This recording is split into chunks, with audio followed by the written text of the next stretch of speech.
আজকে আমার best friend আমার এখানে এসছে। আজকে ওর সাথে আমি একটা গেম খেলবো। সকাল থেকে এসে অনেক বড় বড় কথা বলছে আমাকে যে সেল করতে কি লাগে। আজকে ওর সাথে আমি একটা গেম খেলবো।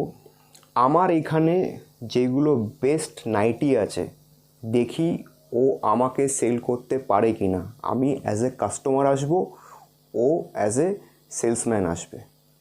ঠিক আছে, দেখা যাক কি হয়। আচ্ছা ভাই, তোমাদের এখানে সব থেকে ভালো নাইটি কি আছে আমাকে দেখাও, আমি কিনতে এসেছি। এই যে এটা সবার থেকে ভালো নাইটি। আরে ভাই, এটা তো কুর্তি আছে, আমি নাইটি চাই। আরে তোমাকে আজকে রাতে নাইটি পরতে হবে না, তুমি কুর্তি পরো। আমি পরবো কেন? আমি তো ব্যবসার জন্য ওকে কিনতে দেখো এসেছি। এখন ভিডিও বানানোর সময় নেই, এটা নিলে নাও নালে যাও। আরে লোক দেখছে। আমার ওই